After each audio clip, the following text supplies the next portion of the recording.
కొనసాగాలన్నా న్యాయస్థానాలు ఒకే ఒక మాట అడిగినాయి, మీరు ఎంతున్నారు, మీ లెక్క ఎంత, మీ లెక్క తెలవకుండా మీకు రిజర్వేషన్ ఇవ్వడానికి లేదు అని న్యాయస్థానాలనే. ఈ అంశాన్ని పాదయాత్ర సందర్భంగా మా సంఘాల సోదరులు రాహుల్ గాంధీ గారి దృష్టికి తీసుకెళ్లారు. రాహుల్ గాంధీ గారు మా అందరితో చర్చించినప్పుడు దీనికి శాశ్వతమైన పరిష్కారం జనగణనతో పాటు కులగణన జరగాలి, ఈ దేశంలో ఎవరు ఎంతమంది ఉన్నారో లెక్క తేలాలి, దామాష ప్రకారం నిధులు నియామకాలు చేపట్టాలి అనే ఆలోచన కాంగ్రెస్ పార్టీ నిర్ణయం తీసుకున్నది. ఇది కాంగ్రెస్ పార్టీ విధానపరమైన నిర్ణయం. ఒక్కసారి కాంగ్రెస్ పార్టీ విధానపరమైన నిర్ణయం తీసుకున్నప్పుడు రాహుల్ గాంధీ గారు స్పష్టంగా పాదయాత్ర సందర్భంలో చెప్పిండు, మేము ఎక్కడ అధికారంలోకి వచ్చిన వెంబడే కులగణన చేసి తీరుతాము, కేంద్రంలో కూడా ఎర్రకోట మీద జెండా ఎగిరేసి ఈ దేశంలో జనగణనలో కులగణను చేర్చి ప్రతి కులం యొక్క లెక్క తేల్చి ఉద్యోగ ఉపాధి అవకాశాలే కాదు రాజకీయ రిజర్వేషన్లు కూడా పెంచుతాం దామాష ప్రకారం అని చెప్పి రాహుల్ గాంధీ గారు చెప్పడం జరిగింది. మరి మిత్రులారా, ఈ రోజు పార్టీ విధానపరమైన నిర్ణయం తీసుకొని రాహుల్ గాంధీ గారు ఈ దేశంలో ఉన్న 70 కోట్ల బలహీన వర్గాలకు మాట ఇస్తే ఆ మాట నిలబెట్టాల్సిన బాధ్యత ప్రతి ఒక్క కాంగ్రెస్ పార్టీ కార్యకర్తగా ఉన్నది. అందులో భాగంగానే నేను ఏ సామాజిక వర్గమైనా నా మీద ఏ ఒత్తిడి ఉన్నా రాహుల్ గాంధీ గారు ఇచ్చిన మాటను నిలబెట్టడానికి మొదటి సంవత్సరంలోనే, అసలు వాస్తవంగా చెప్పాలంటే డిసెంబర్ 7 నాడు మనము ప్రభుత్వాన్ని ఏర్పాటు చేస్తే ఫిబ్రవరి 4, 2024 నాడే శాసనసభలో మా మిత్రుడు పొన్నం ప్రభాకర్ గారి చేత తీర్మానాన్ని ప్రవేశపెట్టి 100 రోజులు తిరగక ముందే బలహీన వర్గాల లెక్క తేల్చడానికి చట్టసభలలో తీర్మానం చేసిన చరిత్ర మా ప్రభుత్వానికి రాహుల్ గాంధీ గారి నాయకత్వం అని. అక్కడి నుంచి మొదలుపెట్టి ఆ ప్రక్రియను ఫిబ్రవరి 4, 2025 నాటికి పూర్తి చేసి చట్టసభలలో ప్రవేశపెట్టినాం. అందుకే ఫిబ్రవరి 4 తారీఖును ఈ రోజు సోషల్ జస్టిస్ డేగా ఎప్పటికీ శాశ్వతంగా జరుపుకోవాలని రాష్ట్ర ప్రభుత్వం నిర్ణయం తీసుకుని ఫిబ్రవరి 4ను సోషల్ జస్టిస్ డేగా ఈ రోజు మనం నిర్ణయించుకున్నాం. మిత్రులారా, ఇవాళ మీరు ఆలోచన చేయండి, ఆనాడు తెలంగాణ ఉద్యమం జరిగిందే ఉద్యోగాల కోసం, ఉపాధి కోసం. తెలంగాణ రాష్ట్రం ఏర్పడిన తర్వాత ప్రభుత్వంలో ఉన్న ఉద్యోగ ఖాళీలను భర్తీ చేయమని విద్యార్థులు, నిరుద్యోగ యువకులు గల్లీ నుంచి ఢిల్లీ వరకు కొట్లాడి, కానీ ఆనాడు అధికారంలో ఉన్న ముఖ్యమంత్రి అయిన కుమారుడు ఉద్యోగ నియామకాలు చేపట్టలేదు. ఎన్ని పోరాటాలు చేసినా, ఎంతమంది పిల్లలు కొట్లాడినా, ఎంతమంది పిల్లలు ప్రాణాలు ఇచ్చినా ఆనాడు అధికారంలో ఉన్న వాళ్లకు చెవికెక్కలేదు. అందుకే ఎన్నికల సందర్భంగా పాదయాత్ర చేసినప్పుడు నేను తెలంగాణ నిరుద్యోగ యువకులకు ఒక మాట చెప్పిన, ఇక మీరు ఉద్యోగాలు ఇవ్వండి అని అడగకండి, తండ్రి కొడుకుల ఉద్యోగం ఊడగొట్టండి, మీ ఉద్యోగాలు మీ ఇంటికి వస్తాయని ఆనాడు నేను చెప్పిన. ఆ మాట ప్రకారం తెలంగాణలో ఉన్న యువకులు తండ్రి కొడుకుల ఉద్యోగం ఊడగొడితే సంవత్సరం తిరిగే లోపల 59,000 ప్రభుత్వ ఉద్యోగ నియామకాలు చేపట్టి మా ప్రభుత్వం చిత్తశుద్ధిని నిరూపించుకున్నది. మరి ఇవాళ మిత్రులారా, బలహీన వర్గాల కోరిక అసంబద్ధమైన కోరిక కాదు, బలహీన వర్గాల కోరిక సంబద్ధమైన కోరిక. ఈ రోజు మీది ధర్మమైన కోరిక. ఒక ధర్మమైన కోరిక నెరవేర్చడానికి ప్రభుత్వాలు ముందుకు రావాలి, బాధ్యత తీసుకోవాలి. కానీ భారతీయ జనతా పార్టీ ఈనాడందుకు సిద్ధంగా లేదు. వాళ్ళకి విధానపరమైన ఆలోచననే బలహీన వర్గాలకు వ్యతిరేకం. ఇంతకుముందు మిత్రుడు శ్రీనివాస్ గౌడ్ చెప్పిన అంశాలన్నీ మళ్ళొకసారి చెప్పదలుచుకున్నా. ఆనాడు మొరార్జీ దేశాయ్ గారు ఈ దేశంలో ఉన్న బలహీన వర్గాల లెక్క తేల్చాలి, ఈ జనాభాలో జాతుల యొక్క లెక్క తేలాలి అని మండల్ కమిషన్ ను నియమించి మండల్ కమిషన్ ద్వారా నివేదిక అడిగారు. ఆ మండల్ కమిషన్ ఈ దేశంలో 52% బలహీన వర్గాలు ఉన్నారు, 27% రిజర్వేషన్ ఇవ్వాలి అని వారి ప్రతిపాదన ఇచ్చారు. కానీ కొంతకాలం వాయిదా పడ్డది. విపి సింగ్ గారు వచ్చిన తర్వాత ఈ మండల్ కమిషన్ ను దుమ్ము దులిపి దీన్ని అమలు చేసి మొదలు పెడితే ఆనాడు భారతీయ జనతా పార్టీ కుట్ర చేసి మండల్ కమిషన్ కు వ్యతిరేకంగా కమండల్ యాత్రను చేపట్టి ఈ దేశంలోనే మండల్ కు వ్యతిరేకంగా కమండల్ విధానాన్ని తీసుకొచ్చింది భారతీయ జనతా పార్టీ. ఆ భారతీయ జనతా పార్టీ ప్రతినిధే ఈ రోజు నరేంద్ర మోడీ గారు ప్రధానమంత్రి ఈ దేశంలో ఉన్నాడు. నేను ఈ రోజు ఒక మాట చెప్పదలుచుకున్నా. శ్రీమతి ఇందిరాగాంధీ గారు దళితులు కాదు, ఆదివాసీ కాదు. కానీ శ్రీమతి ఇందిరాగాంధీ గారు దళితుల పట్ల, గిరిజనుల పట్ల, ఆదివాసీల పట్ల అమ్మలాగా వ్యవహరించి వాళ్ళకి రిజర్వేషన్లను అమలు చేయడమే కాదు, సొంత ఇల్లు కట్టుకోవడానికి ఇల్లు ఇవ్వడమే, ఇందిరమ్మ ఇల్లు ఇవ్వడమే కాదు, ఆవిడ అసైన్మెంట్ చట్టాన్ని తెచ్చి భూస్వాముల దగ్గర వేలాది లక్షలాది ఎకరాలను ప్రభుత్వం గుంజుకొని ఎస్సీ ఎస్టీ బీసీలకు అసైన్మెంట్ పట్టాలు ఇచ్చి భూ యజమానులను ఇందిరమ్మ చేసింది. అందుకే ఇవాళ ఏ ఎస్సీ, ఏ ఎస్టీ, ఏ తండా, ఏ గూడానికి వెళ్ళు వాళ్ళ ఇళ్లలో ఇందిరమ్మ ఫోటో ఉంటుంది. మా అమ్మ ఇందిరమ్మ అని అంటారు. చిత్తశుద్ధి ఉండాలి, చేయాలన్న సంకల్పం ఉండాలి. అందుకే ఇందిరమ్మ ఈ రోజు దళితులకు, గిరిజనులకు, ఆదివాసీలకు అమ్మగా మారి ఇవాళ మిత్రులందరూ చెప్తున్నారు భారతీయ జనతా పార్టీ ఈ విధానానికి బీసీలను బలపరచాలన్న ఆలోచనకు వ్యతిరేకము. అందుకే ఈ రోజు ఎన్ని రకాల ప్రయత్నాలు చేసినా ఈ రోజు బీసీల లెక్కలు చేయాల్సి వస్తుందని 2021 జనాభా లెక్కల్ని వాయిదా వేసి ఇవాళ 2025 సంవత్సరం వచ్చినా జనాభా లెక్కలు చేయడం లేదు. ఎందుకంటే రాహుల్ గాంధీ గారు డిమాండ్ చేసిండ్రు, ఈసారి జనాభా లెక్కలల్లా కులగణన జరగాలి, జనగణనతో పాటు కులగణన జరగాలి, ఆ నివేదిక ప్రకారమే రిజర్వేషన్లు పెంచాలి అని. అందుకే ఈ రోజు బీజేపీ కుట్ర చేసి జనగణనను వాయిదా పెట్టుకుంటూ వస్తుంది. ఇది మనందరికీ తీర నష్టం. ఇది ఒక బలహీన వర్గాల సమస్య కాదు, ఇది బహుజనుల సమస్య. బహుజనులందరూ ఏకమై లెక్కలు తేలుస్తేనే తప్ప, మీ లెక్క పక్కాగా ఉంటే తప్ప మీకు ఉద్యోగ ఉపాధి, అదే విధంగా రాజకీయ రిజర్వేషన్లు పెరగవు. అందుకే మిత్రులారా, మనం అక్కడ గల్లీ నుంచి సంఘాలతో మాట్లాడినాం, సంస్థలతో మాట్లాడినాం, ప్రజా ప్రతినిధులతో మాట్లాడినాం. ప్రభుత్వం చర్చలు చేసింది, నివేదికలు తెప్పించింది, జనగణనలో కులగణన చేసింది. మొత్తం లెక్కలు తేల్చి తెలంగాణ రాష్ట్ర ప్రభుత్వం బలహీన వర్గాల లెక్క 56.36% అని ఇవాళ లెక్క తెలిసిన రాష్ట్రం ఈ దేశంలోనే మొట్టమొదటి రాష్ట్రం తెలంగాణ రాష్ట్రం అని చెప్పి నేను ఈ సందర్భంగా తెలియజేస్తున్న మిత్రులారా, ఇవాళ ఏ రాష్ట్రంలో, గుజరాత్ తో సహా భారతీయ జనతా పార్టీ అధికారంలో ఉన్న ఏ రాష్ట్రంలో కూడా ఈ కులగణన చెయ్యలేదు. ఈ దేశంలో మొట్టమొదటిసారి రాహుల్ గాంధీ గారు ఇచ్చిన మాటను నిలబెట్టుకొని తెలంగాణ రాష్ట్ర ప్రభుత్వం ఒక దిక్సూచిగా ఈ దేశ రాజకీయాలకే ఒక వెలుగుగా ఇవాళ తెలంగాణ రాష్ట్ర ప్రభుత్వం ముందుకొచ్చింది. ఇవాళ లెక్కలు తెచ్చడమే కాదు, మిత్రుడు జాజుల శ్రీనివాస్ అన్నట్టు, మా మిత్రుడు మహేష్ గౌడ్ గారు చెప్పినట్టు స్థానిక సంస్థల రిజర్వేషన్లే కాదు, ఉద్యోగ విద్యా అవకాశాలలో కూడా 42% రిజర్వేషన్లు ఇవ్వాలి. అప్పుడే నిజమైన న్యాయం మీకు జరుగుతుంది. మీ వర్గాల నుంచి డాక్టర్లు, లాయర్లు, ఇంజనీర్లు, ఐఏఎస్లు, ఐపీఎస్లు, ఐఎఫ్ఎస్లు వచ్చి ప్రభుత్వం యొక్క పరిపాలనలో మీరు భాగస్వాములు కావాలి. తెలంగాణ రాష్ట్ర అభివృద్ధిలో మీరు ముందు బాగానే నిలబడాలి అని ఇవాళ ఉద్యోగ విద్యలో కూడా రిజర్వేషన్లు పెంచాలి అని ప్రభుత్వం నిర్ణయం తీసుకున్నది. ఇవాళ రిజర్వేషన్లు పెంచడం కేంద్ర ప్రభుత్వ పరిధిలో. అందుకే శాసనసభలో తీర్మానాన్ని ప్రవేశపెట్టి అన్ని రాజకీయ పార్టీలను సమన్వయం చేసుకొని ఏకగ్రీవ తీర్మానంతో ఈ రోజు కేంద్ర ప్రభుత్వానికి పంపించాం.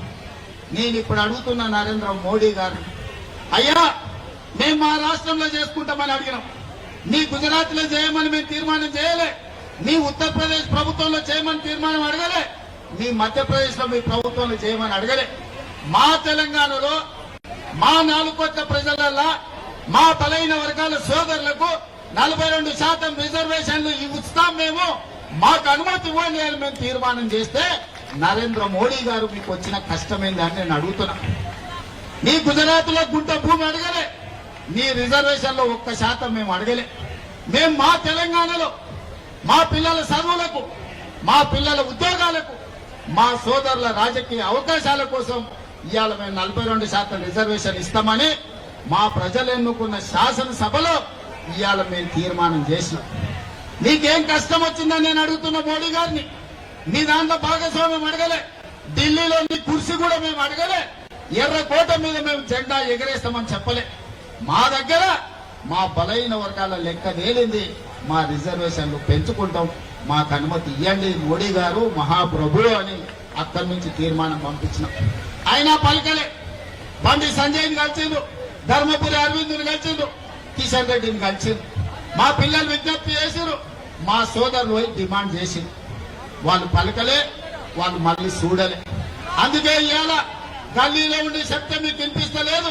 అందుకే ఢిల్లీకి వచ్చి చెప్తాం, మోడీ గారు మీరు వినండి, జంతర్ మంతర్లు మా గొంతు వినిపిస్తున్నాం. ఇవాళ ఢిల్లీకి వచ్చినాం. ఆనాడు కురుక్షేత్రం సందర్భంగా ఒక మాట చెప్పిండు, ఆయనను పోయి రావలే హస్తినకు అని. ఆయనను పోయి రావలేను హస్తినకు అని యుద్ధానికి ముందు, కురుక్షేత్ర యుద్ధానికి ముందు పెద్దలు చెప్పారు. దాంట్లో భాగంగానే మా బలైన వర్గాల సోదరులతో కలిసి ఆయనను హస్తినకు వచ్చింది. ఈ రోజు ప్రధానమంత్రి గారు మీరు వినండి, మీరు మా గుండె సప్పుడు వినండి, మా ఆలోచనలు పంచుకోండి, మాకు అనుమతి ఇవ్వండి, అప్పుడు మీ గౌరవం ఉంటుంది. అదే తెలంగాణకు మిమ్మల్ని పిలిచి పార్టీలకు అతీతంగా 10 లక్షల మందితో బహిరంగ సభ ఏర్పాటు చేసి ప్రధానమంత్రిగా మిమ్మల్ని సన్మానించే బాధ్యత నేను తీసుకుంటా. మా రాష్ట్రంలో మాకు అనుమతి ఇవ్వండి, మేము సిద్ధంగా ఉన్నాం అమలు చేయడానికి. చట్టం అధికారం నీ చేతుల్లో ఉంది కదని మా మీద ఆధిపత్యం చెలాయించాలని ఆలోచన చెయ్యకు. మా మీద ఆధిపత్యం చెలాయించాలనుకుంటే నిజాంలకు రజాకర్లకు ఏ గతి పట్టిందో మీరు చూసారు. ఉమ్మడి రాష్ట్రంలో ఏం జరిగిందో మీరు చూసారు. తెలంగాణ రాష్ట్రంలో గడీల నుంచి పరిపాలన అందించాల్సిన వాళ్ళు ఇవాళ ఎక్కడున్నాడో చూసారు. ఇవాళ ఢిల్లీలో గద్దె మీద ఉన్నామని మీరు అనుకుంటున్నారు. రావాలి మళ్ళీ మా గల్లీలోకి, మీరు మీ వాళ్ళు మా గల్లీలోకి రావాలి. మీరు ఎప్పుడు ఢిల్లీలో ఉండరు, మళ్ళా రావాలి. మళ్ళా వచ్చినప్పుడు మా చేతికి దొరుకుతారు. మీరేం మర్చిపోవద్దు. మా బలైన వర్గాల సోదరులు చిన్న సాయం చేస్తే కూడా జీవితాంతం గుర్తుపెట్టుకునే జాతులు. ఆకలి మీద వస్తే బుక్కడు పువ్వ పెట్టినా, ఎండను వస్తే గిలాస మంచినీళ్ళు ఇచ్చినా మా బలైన వర్గాలు జీవితకాలం గుర్తుపెట్టుకునే జాతులు ఇది. ఈ జాతులకు అన్యాయం చేస్తే మర్చిపోతారని మీరు ఎట్లా అనుకుంటారు మోడీ గారు? మీరు ఏ జాతి అని మేము అడుగుతలేము, మా జాతులకు ఎందుకు అన్యాయం చేస్తారని మేము అడుగుతున్నాం. మేము మా జాతులకు న్యాయం చేస్తామని మేము ముందుకు వచ్చినప్పుడు మమ్మల్ని ఎందుకు అడ్డుకుంటారని నేను అడుగుతున్నా. ముఖ్యమంత్రిగా, ప్రధానమంత్రిగా మీరు ఈ దేశమంతా అమలు చేస్తారా లేదా నాకు తెలియదు. మీ గుజరాత్ రాష్ట్రంలో మీరు ఏం చేస్తారో నేను అడగట్లేదు. నా తెలంగాణ రాష్ట్రంలో ముఖ్యమంత్రిగా శాసనసభలో ఏకగ్రీవంగా తీర్మానం చేసిన బలైన వర్గాల రిజర్వేషన్ లో 42% ఇవ్వడానికి మీకు వచ్చిన కష్టమేంది, గుజరాత్ కు వస్తున్న నష్టమేందని నేను మోడీ గారిని అడగదలుచుకున్నాను. అందుకే ప్రధానమంత్రి గారు దయచేసి వినండి. మీరు చట్టసభలలో మెజార్టీ లేకపోయినా ట్రిపుల్ తలాక్ తెచ్చారు, 370 ఆర్టికల్ తెచ్చారు, సిటిజన్ అమెండ్మెంట్ యాక్ట్ తెచ్చారు, రైతు వ్యతిరేక నల్ల చట్టాలు తీసుకొచ్చారు. ఇవాళ వక్ఫ్ బిల్లు తెస్తున్నారు. మీకు బలం లేకపోయినా, ఇన్ని బిల్లులు మీకు బలం లేకపోయినా, ఇన్ని రాజకీయ పార్టీలు మిమ్మల్ని వ్యతిరేకించినా మీరు అవన్నీ చట్టాలు చేసి ప్రజల నెత్తి మీద రుద్ది ఇవాళ కమ్యూనిస్టుల నుంచి కాంగ్రెస్ వరకు, ఎంఐఎం నుంచి బిఎస్పీ వరకు, ఈ రోజు సిపిఎం నుంచి సిపిఐ వరకు ప్రతి రాజకీయ పార్టీ అనుకూలంగా ఉన్నప్పుడు బలైన వర్గాల రిజర్వేషన్లు పెంచడానికి మీకు వచ్చిన బాధ ఏంటి అంటే నేను అడుగుతున్న మోడీ గారు. ఇవాళ అన్ని రాజకీయ పార్టీలు మీకు అండగా నిలబడడానికి, మీకు ఆ సంగతి అర్థం కావడానికి చట్టసభలలో మీరు అనుమతి ఇవ్వకపోతే జంతర్ మంతర్ చౌరస్తాలో 15-16 పార్టీలు ఈ రోజు ఈ వేదిక మీద నుంచి మేము అనుకూలమని చెప్పింది. అందుకే మా జాతుల శ్రీనివాస్ అన్ని రాజకీయ పార్టీలను ఇక్కడికి రప్పించి ఈ వేదిక మీద నుంచి ప్రధానమంత్రి గారికి విజ్ఞప్తి చేయించారు. మా బలహీన వర్గాల సోదరులు వివిధ రాష్ట్రాల ఎంపీలను 60-70 మందిని వేదిక మీదకి రప్పించారు.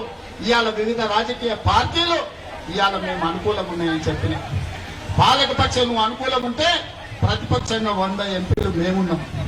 మాతో ఉన్న డిఎంకే కావచ్చు, ఎన్సీపీ కావచ్చు, ఈ రోజు అదేవిధంగా లాలూ ప్రసాద్ కావచ్చు, ములాయం సింగ్ గారి పార్టీ కావచ్చు, ఇన్ని రాజకీయ పార్టీలు ఇక్కడికి వచ్చిన తర్వాత మరి అందరూ శాకాహారులు అయితే రొయ్యల పుట్ట మాయమెట్టయిందని ఇంట్రెస్ట్ అన్నారు. మీరు బీసీల మేలు కోసమే ఉన్నామంటారు, బీసీల కోసం ప్రాణాలు ఇస్తామంటాడు మా బండి సంజయ్ సోదరు. మా ప్రాణాలు వద్దాయా 42% రిజర్వేషన్ అడిగింది. మాకు మీ ప్రాణాలు వద్దు, మీ ప్రాణాలు మేమేం చేసుకుంటాము, 100 ఏళ్ళు నువ్వు మీ మోడీ సుభిక్షంగా ఉండండి, మాకు అభ్యంతరం లేదు. మాకు కావాల్సిందల్లా 42% రిజర్వేషన్ మా బలైన వర్గాలు. అది కూడా మా రాష్ట్రంలోనే మేము చేసుకుంటాం అంటున్నాం. మేము గుజరాత్ లో చేస్తామంటలేం, మేము ఉత్తరప్రదేశ్ లో చేస్తామంటలేం. ఇవాళ అందుకే మోడీ గారికి విజ్ఞప్తి చేస్తున్నా, నువ్వు తెలంగాణలో మాకు అనుమతి ఇవ్వకపోతే ఇది దేశమంతా కారు చిచ్చులా వ్యాపిస్తుంది. మీరు అనుకుంటున్నారేమో గుజరాత్ లో అంచు వేస్తామని, ఇది నిప్పు రగులుతుంది, దేశం మొత్తం వ్యాపిస్తుంది, దేశ నలుమూలల జాగృతం చేస్తాం. మా పెద్దలు హనుమంతన్న చెప్పినట్టు దేశంలో అన్ని రాజకీయ పార్టీలను అన్ని సంఘాలను కూడగడతాం. మీరు ఎట్లా ఢిల్లీల గడ్డ మీద ఉంటారో మేము కూడా చూస్తాం. ఆయనలో ఉద్యోగాలు ఇవ్వని కుటుంబాన్ని తండ్రి కొడుకుల ఉద్యోగం ఊడగొట్టి ఇవాళ వేలాది ఉద్యోగాలు తెలంగాణలో ఇచ్చినాం. బలైన వర్గాల రిజర్వేషన్లు మీరు ఇవ్వకపోతే మీరు మా డిమాండ్ కు దిగన్న రావాలి, లేకపోతే మీరు దిగన్న పోవాలి. మోడీ గారు మీకు తప్పదని నేను చెప్పదలుచుకున్నా. ఎక్కువ కాలం బీసీ ముసుగులో మీరు ప్రభుత్వాన్ని ఏలలేరు, మీరు గద్దె మీద కూర్చోలేరు. అందుకే మిత్రులారా, ఈ రోజు మీ ధర్మమైన కోరిక నేను ఒక ఉదాహరణ చెప్పదలుచుకున్నా. 2015లో ఇక్కడనే మాదిగ ఉపకులాల వర్గీకరణ కోసం మందకృష్ణ మాదిగ ధర్నా చేసి జంతర్ మంతర్నే అలసిపోయి చెట్టు కింద కూర్చున్నాడు. నేను కూడా సంఘీభావం తెలుపుదామని వచ్చిన. అన్నా ఇన్ని చేసినా ఎవరు ఇంటలేరు, ఏం చేద్దామని నన్ను అడిగింది. మరి ఏం చేద్దామని నువ్వు అనుకుంటున్నా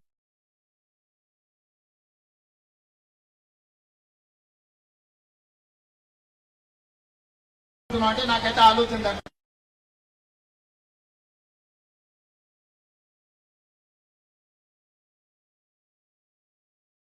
ఎట్లా అన్నారు. మీ ధర్మమైన కోరిక ధర్మయుద్ధం ప్రకటించని చెప్పి పరేడ్ గ్రౌండ్ లో మాదిగ ఉపకులాల ధర్మయుద్ధం ప్రకటించి విజయం సాధించిండు, లక్ష్యానికి చేరుకున్నాడు. ఇవాళ మా మిత్రులకు అందరికీ నేను ఒకటే మాట చెప్పదలుచుకున్నా. ఇవాళ చెబితే విన్నరా, సరే విననప్పుడు మన బలమేందో చూపించాలి. మన ధర్మమైన కోరిక కోసం మా బలైన వర్గాలు ధర్మ యుద్ధం ప్రకటించండి. మీకు అండగా నిలబడతా, మీకు తోడుగా ఉంటా. ఇక ఢిల్లీ కొట్టుడు కాదు, మీరే మా పెళ్లికి రావాలి.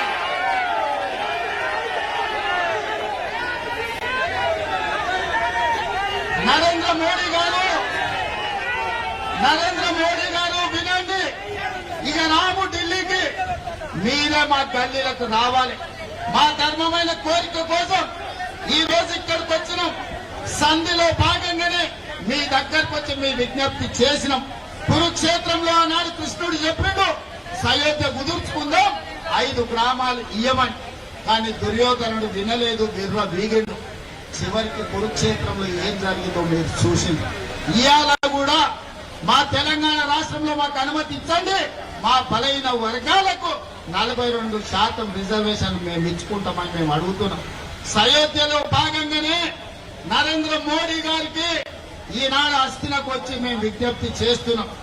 ఇక మళ్ళీ విజ్ఞప్తులు తీసుకొని మళ్ళీ అస్థినకు రాము. మీరు ఎట్లా గల్లీలకు వస్తారో చూస్తాం. తొందరలోనే మా బలైన వర్గాల సోదరులకు, మా బహుజన సోదరులకు నేను విజ్ఞప్తి చేస్తున్నా. అదే పరేడ్ గ్రౌండ్ లో ధర్మ యుద్ధం ప్రకటించండి. 10 లక్షల మందితో మన బలమేందో చూపిద్దాం.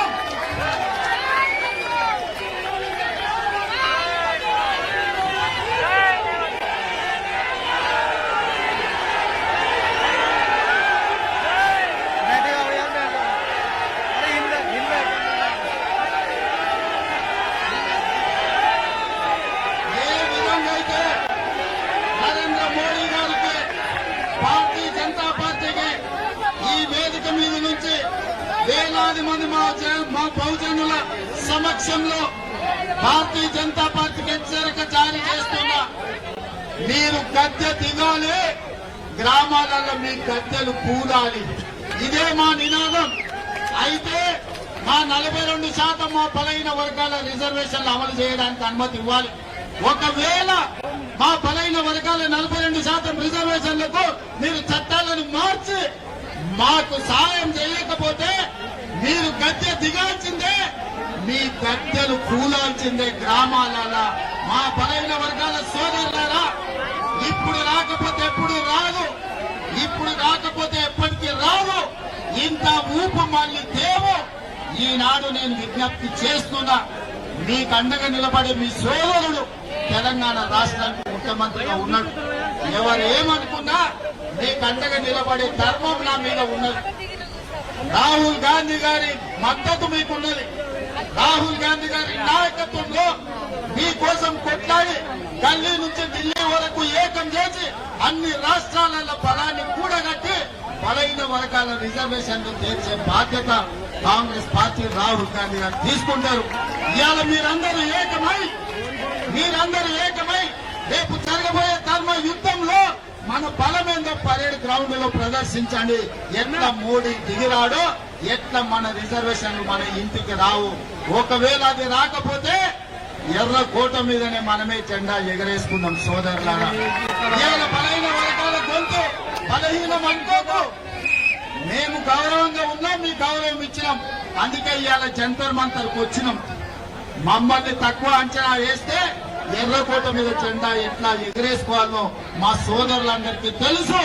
మేమందరం కలిసి ఎర్రకోట మీద జెండా ఎగరేస్తాం, మా రిజర్వేషన్లను సాధించుకుంటామని తెలియజేస్తూ ఇక్కడికి విచ్చేసిన వేలాది మంది మా బహుజనులకు అందరికీ ధన్యవాదాలు తెలియజేస్తూ సెలవు తీసుకుంటున్నాం. మిత్రులారా,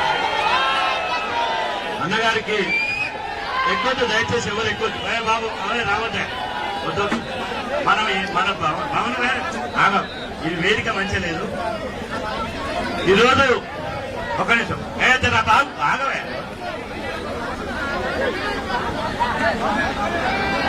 మన అన్న ఉప ముఖ్యమంత్రి వర్యులు బట్టి విక్రమార్క గారు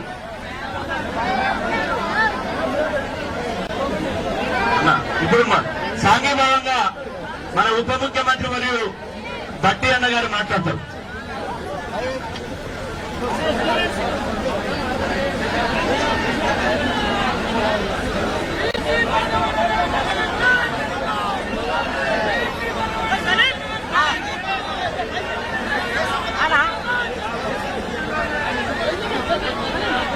आज नहीं होता बात कर फोटो